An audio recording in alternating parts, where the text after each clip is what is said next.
If you want to write poetry, you have to be willing to forsake comfort.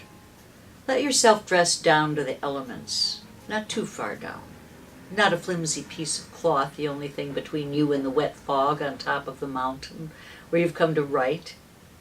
If you're cold, your poem will stop in its tracks and be full of words like frostbite and smitten. If you want poems to come, it's helpful to have friends who have houses on top of the mountains and blankets to cover you when you arrive, preferably soft green like the chaparral that bushes the landscape, makes you feel part of and wanted. You must never push your poem to be something it is not. For instance, a femme fatale, if it wants to huddle down like a hermit against the wind, the fog, the rain if it comes. And if your poem almost drowns, you have to bring it inside. Give it tea. Note its remarkable eyes and incredible depth, so even Jory Graham and her cohorts have to dig their way out. Coax it from the dark until it shows you how to lift sorrow off a night filled with a coyote's hunger. Point out the sun peeling open the night, how it swifts like a deer just above your head.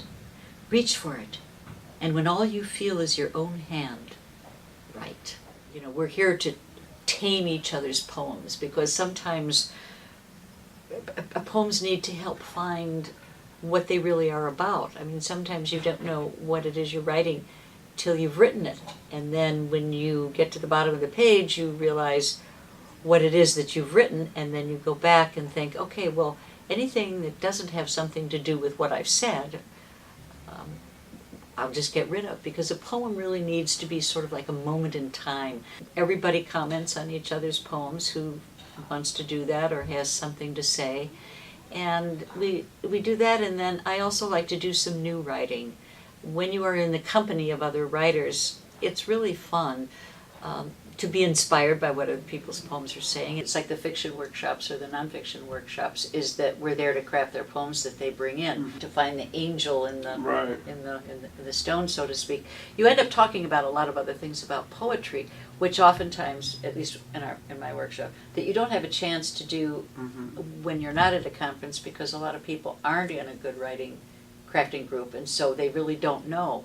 So we talk about all kinds of things like, you know, if the poem is language driven, or if it's content driven or emotion driven, or, you know, what is it that makes the poem work and how to make it better. So that's one thing I do. And then another thing is I sometimes will share articles and really examples of fine poems that we can discuss and learn from. So that's what I do. Yeah. Well, no, I think I do something kind of similar in just that, as you say, people in a group, the group tends to become friendly. Even you and I are in a group together, and we're pretty gentle with each other, but here's an opportunity now for someone who doesn't have anything invested to give an honest eye, to have your poem examined kind of not only line by line, but word by word, and sometimes syllable by syllable. And I think that that's something that you can't get probably elsewhere outside of a conference setting.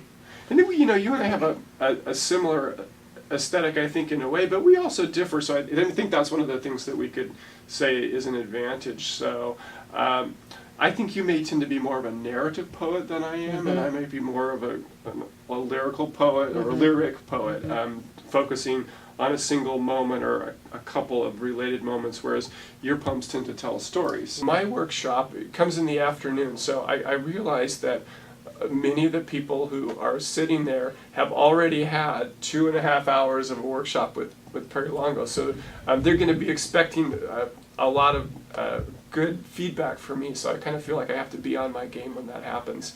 Enunciation. Lately, angels have been appearing in her bedchamber with alarming frequency. She'll be chilling, surfing the web, minding her own business, basically, when suddenly a little trill of harp music, a visitor from outer space. Sometimes their bodies are nothing more than shafts of pulsing light. Other times they arrive accompanied by puckish cherubs, adorned in robes of elaborate brocade. Full-on halos, their wingspans wider than any goose she's ever seen. Problem is, they don't say anything.